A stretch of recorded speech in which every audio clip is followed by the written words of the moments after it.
Em resumo, Babilônia é uma condição. Porque ela não pode ser alguma coisa, porque não existe mais. Babilônia não existe mais, literal. Então hoje ela só pode ser aplicada como um símbolo, como uma representação de alguma coisa. E pelo que a gente viu aqui na palavra de Deus, João dizendo, mostrando aí simbolicamente, resumindo, Babilônia, linkando lá com Gênesis 11, é um estado, é uma condição confusa. Por isso que a mulher aparece ali embriagada. E na sua testa, na sua fronte, olhando para ela, você consegue ver que ela está confusa. Está escrito, mistério, a grande Babilônia, a mãe das meretrizes. Aqui começou essa traição. Essa mulher traiu o seu esposo. Está se relacionando com outro marido, que é o próprio Satanás, representado pela besta que ela está montando. Ela tem apoio da besta, ela tem apoio de Satanás. Então, resumindo, quando Paulo fala para os irmãos de Tessalônica que essa apostasia viria, no meio da igreja cristã, essa quebra nesse relacionamento fiel aconteceria, nós vemos na história que em qual período que a igreja de Cristo se maculou e virou essa igreja aí corrompida?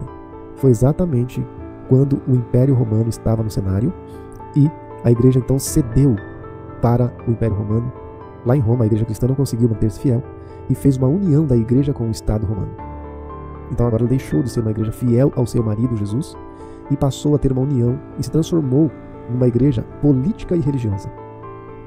E o Império Romano terminou com os imperadores e suas outras formas de liderança, e a última fase do Império Romano, que existe até hoje, se você pesquisar a história e observar, a Igreja de Cristo, que até então era conhecida pelo nome de O Caminho.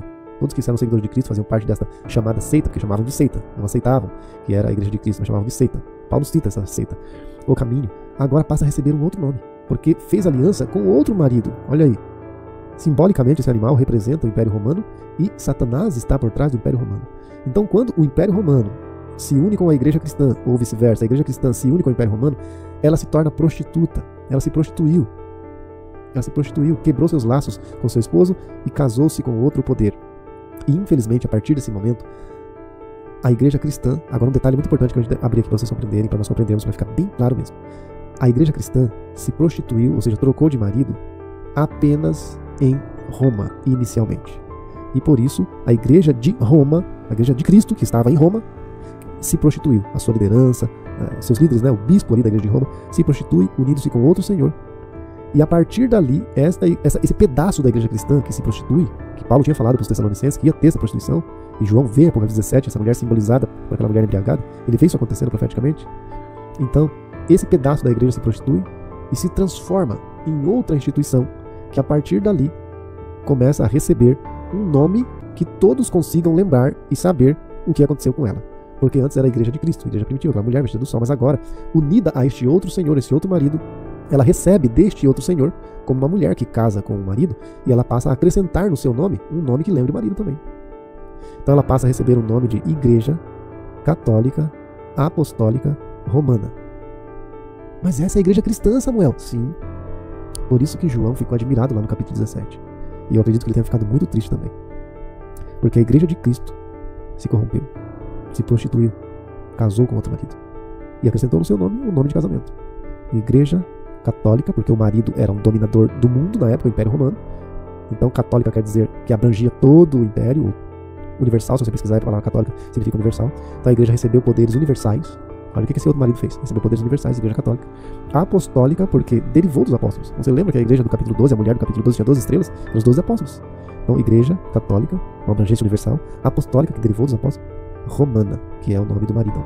O Império Romano, o dragão vermelho. O dragão, Apocalipse 12:9, também é Satanás, o diabo, a antiga serpente.